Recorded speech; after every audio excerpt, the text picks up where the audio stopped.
Olá, meus queridos. Para quem não me conhece, eu sou a Juliana, sou psicanalista e astróloga. A proposta desse canal é a gente falar sobre os transtornos emocionais, os transtornos de comportamento, os transtornos psiquiátricos, pela visão da astrologia. Hoje a gente está num cenário novo, mas ele é provisório, tá? É que estamos organizando algumas coisas por aqui, então não sei nem como é que vai funcionar, se os passarinhos vão atrapalhar. E hoje eu quero conversar com vocês sobre o autismo regressivo. Mas antes, vamos aos recadinhos importantes. Eu acabei de disponibilizar aqui no canal um curso introdutório de astrologia básica. Então, se você gosta do assunto, mas de repente se sente meio perdido com algumas coisas, procura lá, são 20 aulas que você já vai encontrar tudo disponível para ajudar a enriquecer o seu conhecimento. Agora, se você já conhece um pouquinho do assunto, você quer mergulhar um pouco mais nesse tipo de interpretação, de análise de comportamento, eu tenho aqui disponível no canal, eu vou deixar os links aqui, o caminho para você encontrar os cursos que eu ofereço sobre psiquiatria e a espiritualidade dentro da astrologia. Também vou deixar na descrição aqui os caminhos para você me encontrar. Eu faço atendimento presencial ou online, vou deixar os caminhos das minhas redes. E aproveito também para falar sobre um livro que eu escrevi, Emoções e Sentimentos. Ele fala sobre o lado luz e o lado sombra de cada emoção, que de tanto eu falar sobre as emoções que a gente lida constantemente, acabou até nascendo esse livro. Bom, agora chega de enrolação e vamos direto para o que a gente vai falar. Deixa eu abrir meu apoio, porque senão eu vou me perder. Bom, hoje eu quero falar sobre o autismo regressivo. Esse é um tema que me desperta muita curiosidade, eu quero muito saber mais sobre o assunto, então se alguém tiver sugestões, comentários, aliás, eu adoro ver os depoimentos que vocês deixam aqui, tá? Por favor, continuem. E, enfim, fica aí a sugestão para quem quiser colaborar com esse tema para mim, eu vou super gostar, tá? Mas então vamos entender um pouco o que seria o autismo regressivo. Bom, o autismo em si ainda não tem as causas totalmente esclarecidas, mas um grande número de estudos já determinou que a genética é o principal fator no desenvolvimento do TEA, embora alguns fatores ambientais também possam contribuir, né, como a exposição de medicamentos, e geralmente aqueles medicamentos que são mais usados para transtorno bipolar ou epilepsia, né, alguns ambientes instáveis ou ambientes mais violentos também pode colaborar. E aí que recentemente, agora em 2022, teve um estudo publicado e nesse estudo foram identificados lá 134 genes ligados ao autismo. E até onde eu pesquisei, esse estudo é o maior em termos de análise genética feito sobre o espectro autista até agora. E aí, de novo, gente, olha, se alguém tiver mais alguma indicação de estudo sobre isso, manda para mim, tá? Por favor, coloca aqui a sugestão que eu vou adorar. Então, assim, quando a gente compara, né, com os estudos anteriores, relacionado com genética e autismo, a mudança que mais surpreendeu os pesquisadores nesse estudo recente foi a pontuação poligênica, e esse é o nome que a gente dá para aquela pesquisa no DNA sobre as possibilidades de doenças genéticas, que nesse caso aqui o foco era o autismo. Então, diferente do que sempre se pensou até agora, a pontuação ela não foi maior em famílias com mais de uma pessoa com o espectro do autismo. Mas uma variedade rara presente naquele núcleo familiar foi constatado nesse estudo. Esse questionamento sobre quem carrega o gene do autismo sempre esteve presente nessa discussão. Saber se é do lado genético do pai ou do lado genético da mãe também sempre esteve na mente dos estudiosos do assunto, né? Isso para poder direcionar melhor as pesquisas, porque é sabido também que entre os meninos a incidência de autismo ela é maior, mas nas meninas tende a ser mais severo. E por isso que é importante primeiro entender que genética e hereditariedade são coisas diferentes, né? Na genética, os genes eles estão presentes, é a genética que define a transmissão de característica biológica de uma geração para outra, mas é a hereditariedade, que é outra coisa, ela vai ser responsável pela transmissão de características de pais para filhos. E essa característica, ela pode tanto ser genética quanto a epigenética. E epigenética é um campo de pesquisa que investiga como que os estímulos ambientais podem ativar ou silenciar determinados genes na pessoa. Por isso que é importante esclarecer que o autismo ele pode sim ser causado pela genética, mas nem sempre ele vai ser hereditário. Isso significa que o autismo de uma criança, ele não se desenvolve todas as vezes devido a genes passados de pai ou de mãe, tanto faz. Não é sempre assim, né? A criança ela pode nascer com todos os genes característicos do autismo, mas isso não é uma regra de que ela vai desenvolver todas as características do autismo.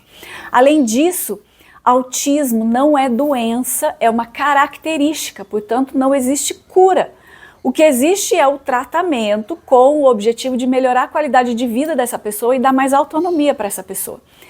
E por esse mesmo motivo que aprender a identificar os primeiros sinais, os primeiros sintomas é muito importante, porque o quanto antes começa um acompanhamento, melhor vai ser o desenvolvimento daquela pessoa. O autismo, ele é um transtorno do neurodesenvolvimento. Ele pode ter o seu início lá no período gestacional, quanto ao longo da infância. E por que ao longo da infância? Porque algumas etapas do desenvolvimento ocorrem aquelas chamadas podas neurais. E isso é um processo fisiológico geneticamente programado com o objetivo de eliminar algumas conexões ali dos tecidos neurais. Isso, dizendo de uma forma bem resumida, é como se o cérebro fizesse assim, uma limpeza de conexão para descartar aquilo que já não vai ter mais tanta importância e, ao mesmo tempo, abrir espaço para coisas novas ou fortalecer conexões que podem ser mais importantes ou que podem ser mais necessárias de acordo com a faixa do desenvolvimento. A partir dos 2 ou 3 anos de idade começam essas podas e, curiosamente, é mais ou menos nessa faixa de idade que a gente começa a perceber alguns casos de autismo regressivo, entre ali 2 anos, 3 anos de idade, tá? O autismo regressivo é quando a criança tem o desenvolvimento normal até certa idade e, de repente, ela começa a perder algumas conquistas, começa a perder algumas habilidades e começa a se fechar ali dentro do seu próprio mundo, apresentando ali os primeiros sintomas. Então, aquela criança que, de repente, já falava papai, mamãe, que dava tchauzinho, que mandava beijinho e que até aquele momento estava tudo lindo, ela começa a perder esse contato com o mundo e a impressão que a família tem é que ela está regredindo no comportamento. É bastante importante a gente destacar que isso não é culpa de ninguém, nem dos pais, nem dos cuidadores, porque, infelizmente, o desespero da família acaba levando para essas discussões, né? Acaba levando para esse conflito dentro do ambiente, mas essa é uma condição genética que já estava ali pré-estabelecida nos genes daquela criança.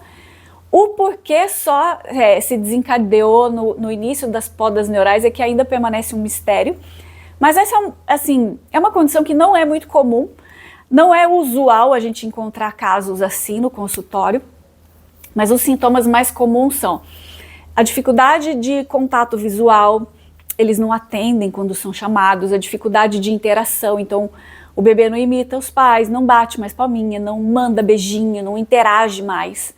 O sorriso social não acontece e no adulto é nítido isso, né? Porque eles não entendem o comportamento social. Eles não compartilham a atenção, então o hiperfoco é uma característica que deve ser analisada. Eles não buscam atenção, eles são individualistas, né? E nos casos mais severos, trabalhar o partilhar é um grande desafio. A dificuldade com a transição das fases, por isso que rotina é importante, os hábitos são importantes. Mudar de escola é um desafio. A própria transição da idade é bastante desafiador para essas pessoas. A dificuldade com o controle motor, né, como o autismo ele apresenta outras comorbidades, é bem comum ter a hipotomia, o que dificulta o desenvolvimento motor da criança. Movimentos estereotipados, é clássico, né?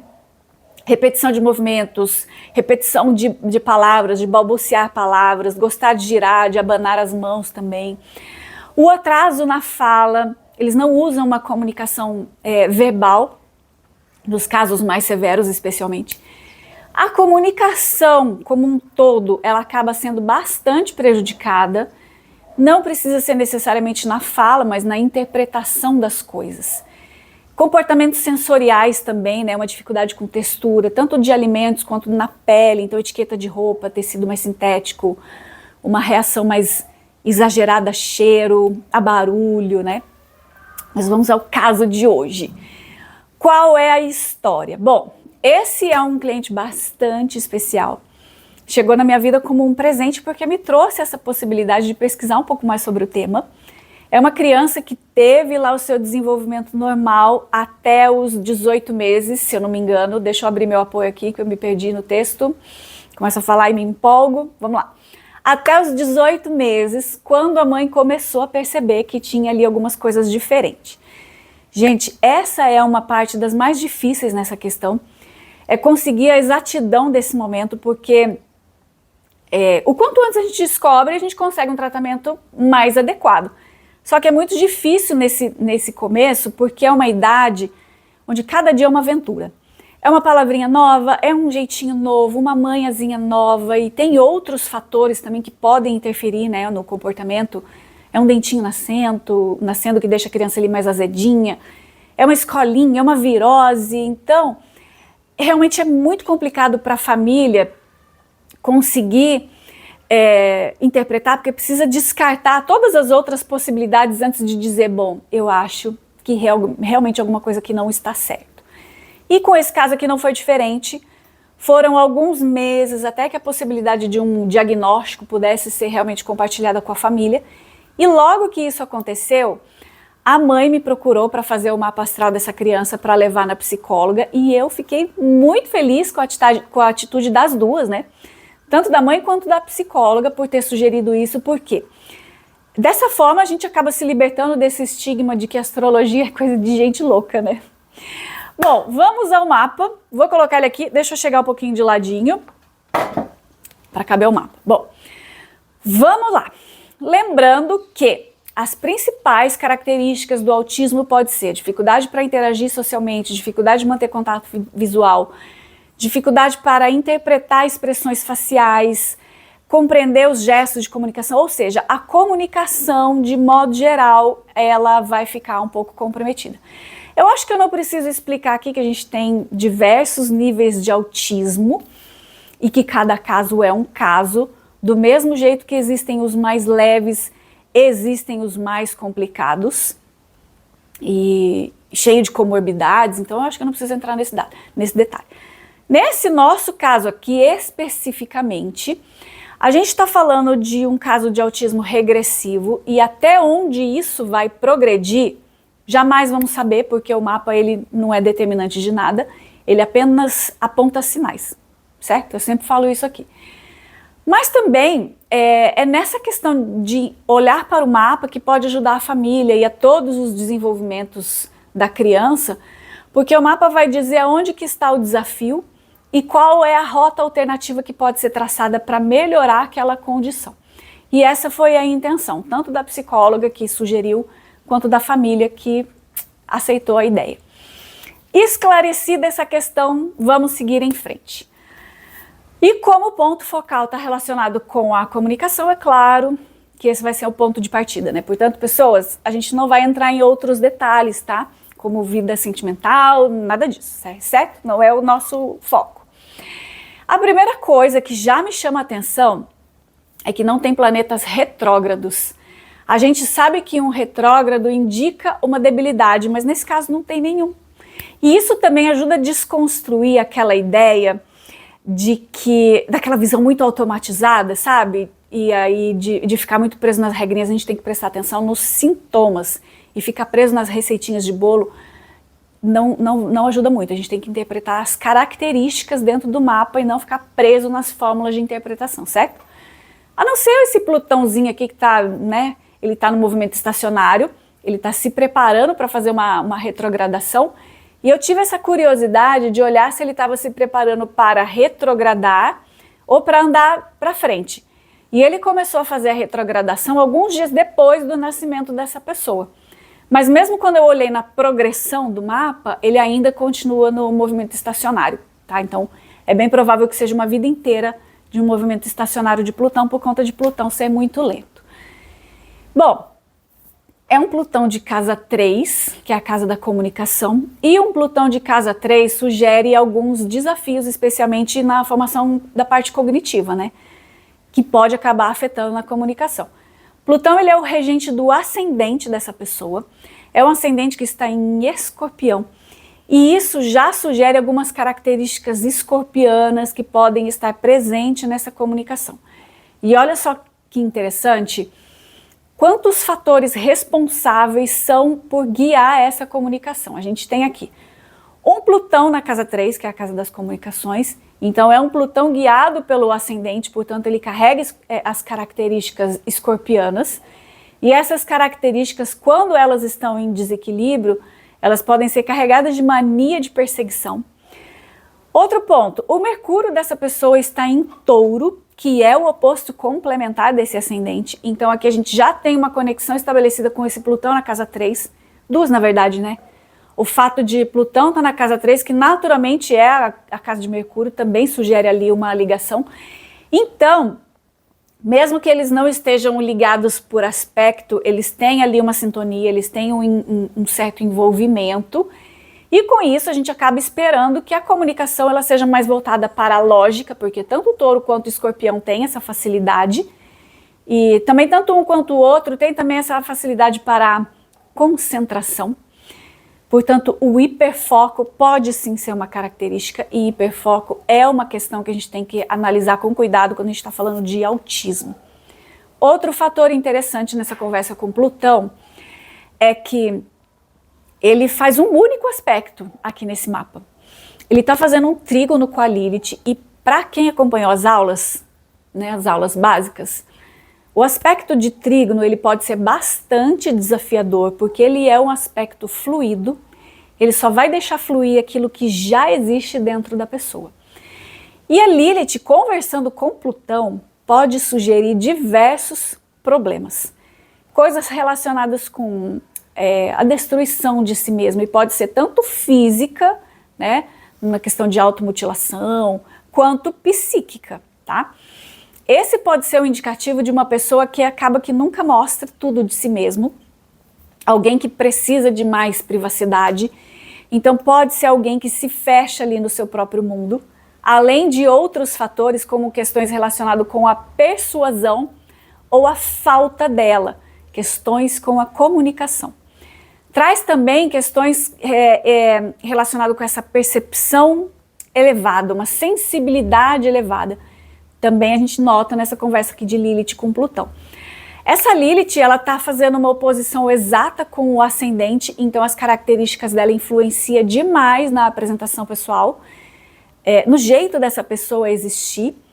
Também pode marcar o ascendente, aliás, também por marcar o ascendente de um jeito assim tão exato, essa questão da percepção elevada que a Lilith com Plutão traz, pode trazer para sensações físicas da pessoa, né? Lembra que o ascendente ele representa também ali o corpo físico. Então essa percepção elevada, ela também pode estar direcionada com questões como comportamentos sensoriais atípicos. Então a dificuldade com textura, uma reação exagerada a barulhos, a cheiros, né? E o outro fator que a gente tem que considerar é que o autismo, assim como qualquer outro transtorno de comportamento, ele nunca vem sozinho. Ele sempre vem acompanhado de uma outra comorbidade, que nesse caso pode ser que se desenrole até uma esquizofrenia, se não for muito bem acompanhado, por conta dessa sensibilidade, dessa sintonia muito elevada.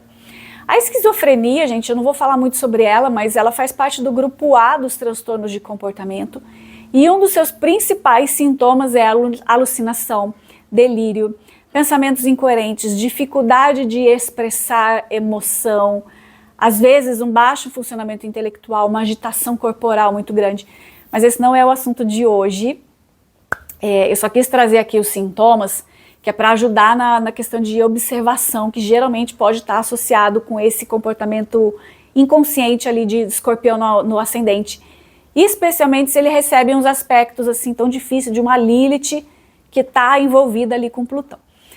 Mas como eu sei que essa pessoa está sendo muito bem acompanhada, eu acho difícil isso acontecer, mas lembre-se, né? A gente está interpretando sintomas e existe a possibilidade nesse caso aqui. E a função do mapa é justamente essa, né, gente? A gente conhecer todas as possibilidades e traçar rotas alternativas. Bom, se a gente voltar a nossa atenção para Mercúrio, a gente vai ver que ele também está cheio de aspecto, né? Então vamos começar por essa conjunção que ele faz com o Sol. Ele está a 4 graus, mais ou menos, de distância do Sol. Ele está na frente do Sol, o Sol ele tá no grau 7, enquanto o Sol está no grau 3, então o Sol atrás dele sugere ali uma combustão. E a combustão ela interfere um pouco nas características positivas desse Mercúrio. E além disso, ele ainda recebe uma quadratura com Saturno, que é o regente da casa 3 dessa pessoa, né? Um Saturno que está na casa 4. É super interessante um Saturno de casa 4, porque ele sugere algumas questões relacionadas com a autossabotagem, principalmente quando ele recebe aspectos muito difíceis. Então, coisas relacionadas assim com estruturação emocional na infância, além de outros fatores bastante interessantes, como uma rigidez de personalidade, até questões de hereditariedade, por remeter ali a casa 4 à família, ao passado, tá? Então tem essa coisa aí da hereditariedade.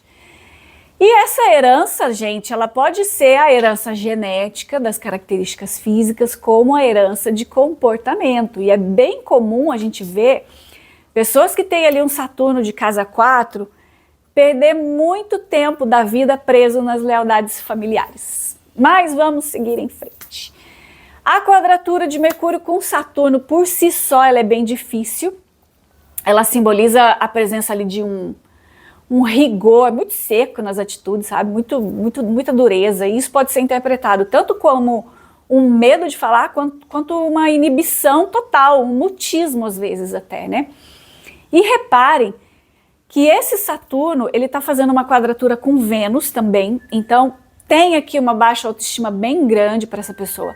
Na verdade, eu acho que é uma baixa consciência de si mesmo, porque tem um indicativo de uma certa frieza, de uma timidez, de uma defensividade excessiva ali no convívio, né, no convívio afetivo, um distanciamento afetivo, tá? E já que a gente falou do lado afetivo, né, tem um trígono com a Lua que está em Virgem, que é o outro signo regido por Mercúrio, então veja como que o plano mental dessa pessoa é bem marcado, né? É uma Lua que, esse trígono entre Lua e Mercúrio, ele sugere uma mente que é guiada pelas emoções. E é bem difícil para essa pessoa controlar essa comunicação sem interferência emocional, mas as emoções dessa pessoa são contidas, né? Porque uma Lua em Virgem é controladora, é analítica, é meticulosa. Então, a comunicação vai ser sempre guiada pela necessidade de ser meticulosa, podendo às vezes até chegar ali num ponto de não sair do lugar. Tamanho o excesso de controle e ficar naquela repetição da mesma coisa, sabe? Isso pode ser bem grande nessa pessoa, até porque essa Lua se opõe ao Júpiter. Então, o exagero da autocobrança proposto por essa Lua pode ser mais um indicativo dessa dificuldade de sair do lugar, né? Fazendo essa pessoa às vezes até se fechar no mutismo. E para ajudar, esse Júpiter, ele faz um trígono com Marte, que está lá na casa 8, uma casa que é cheia de mistérios, é cheia de questões relacionadas com a necessidade de ter o domínio, de ter segurança. Também pode ter relação com as obsessões, porque é uma casa regida por Plutão. Olha ele aqui de novo na nossa conversa. Bom, esse Marte em Gêmeos também pode trazer dificuldade com a assertividade, né? Porque foco e direcionamento essa pessoa não tem. Então aqui a gente pode ver a possibilidade dos movimentos repetitivos sendo motivado por tendências emocionais rígidas. Então é um Marte em Virgem, um Marte em Gêmeos, então os movimentos repetitivos acabando sendo direcionado por por um emocional muito rígido, né? E essa é uma lua que se opõe ao Júpiter, então isso tudo fica muito mais evidente, fica bem mais forte.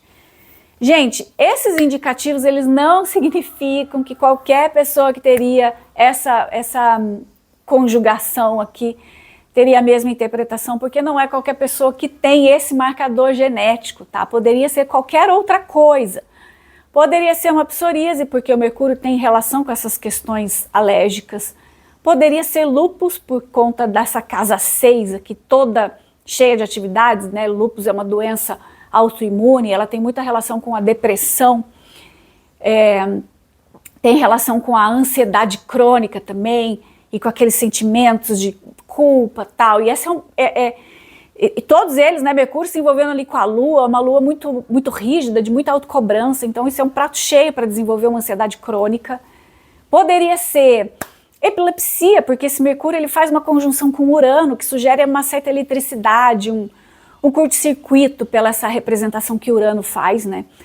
Poderia ser também crises de ansiedade, pelo mesmo motivo do envolvimento com Urano, que estimula uma mente mais agitada, e esse Urano também faz um trígono com a Lua, o que facilita ainda mais esse emocional mais agitado, né? Poderia ser uma gagueira, poderia ser um monte de coisas com as características da comunicação. Mas essa criança, ela traz no marcador genético dela as questões relacionadas com o autismo, então foi isso que se manifestou nela. Esse mapa ele é único, essa pessoa manifestou essas qualidades dessa forma, mas isso não quer dizer que todo mundo com essa configuração vai apresentar os mesmos sintomas, certo? Cada um é um. Eu acho importante ressaltar isso para evitar aquele péssimo hábito que a gente tem de generalizar as coisas, certo? Agora, como a gente está falando de um caso de autismo regressivo, eu vou abrir mais uma aspas, tá?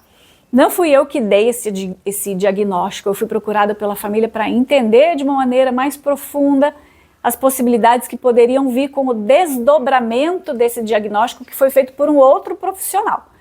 E o mais importante de tudo é que antes de ter um diagnóstico, cada um é um. Nós estamos falando de uma pessoa e não de um diagnóstico. Então, o nosso dever como cuidador é acolher aquela pessoa e não aquele diagnóstico. Outra coisa importante, os primeiros sinais de ausência dessa pessoa, eles começaram a aparecer quando Saturno em trânsito passou por cima do Júpiter dessa criança que está lá na casa 4. O trânsito de Saturno sempre sugere castração, restrição, e ele passando pelo Júpiter de nascimento foi assim como se fosse um disparador dessas questões emocionais todas relacionadas com a rigidez e consequentemente comunicação e tudo aquilo que a gente acabou de falar. E quando o Urano, que no mapa de nascimento dele está aqui a 10 graus, quando ele avançou até fazer uma conjunção com a Lilith, o que foi bem recente, foi quando o diagnóstico foi finalizado. E Urano tem muito dessas coisas, né? Dessas mudanças repentinas, de descobertas inusitadas e reviravoltas que não deixa a possibilidade de voltar atrás, né? De voltar a ser o que era antes. Gente, essa questão da epigenética também é um ponto que tem entrado bastante nas discussões sobre os transtornos de comportamento aí nos maiores simpósios de saúde mental mundo afora. Eu acredito que a gente pode abrir a nossa mente para pensar nisso também. Afinal de contas, nós somos todos uma família com laços estreitados assim pelo tempo e dessa forma a gente acaba sendo herdeiro da gente mesmo. Então, se hoje a gente está recebendo no nosso lar ou no nosso convívio tantas pessoas adoecidas mental e emocionalmente, talvez seja porque a gente tem alguma parcela de responsabilidade sobre isso. Como é que a gente está construindo a nossa história? Né? Como é que a humanidade vem construindo a sua história até os dias de hoje? Infelizmente são histórias cheias de luta, de guerra, de violência e consequentemente cheio de culpa, cheio de arrependimento, cheio de trauma, cheio de medo que geração após geração acaba sendo repetido de forma automática. E essas dores acabam vindo se manifestando cada vez mais de forma doentia. Então, a melhor forma para a gente desempenhar um bom trabalho nessa questão da hereditariedade, né, dos costumes, dos hábitos, das crenças, Porque já que isso é capaz de reestruturar, né, a nossa conexão neural, de construir novos caminhos neurais, amar e amparar essas pessoas é o passo mais importante para que elas se tornem conscientes sobre si mesmas e que em algum momento da existência delas, elas consigam se entenderem. E cada um vai fazer isso ao seu tempo, né? Porque isso é uma descoberta pessoal. Agora, a verdade seja dita, né, gente? Ninguém ampara ninguém se não cuidar da sua própria condição emocional primeiro. Um ambiente que recebe uma pessoa adoecida é um ambiente que precisa de tratamento. São todos da família que precisam de auxílio, principalmente de autoconhecimento, porque a nossa sombra também educa, né? E é dessa forma que a gente acaba perpetuando os nossos hábitos, as nossas condições mentais meio adoecidas, geração após geração. Certo, pessoas? É isso. Espero ter contribuído de alguma forma para ajudar e quem tiver mais sugestões sobre o tema, eu vou adorar receber. É isso, deixa aqui no seu comentário o seu depoimento. Tchau!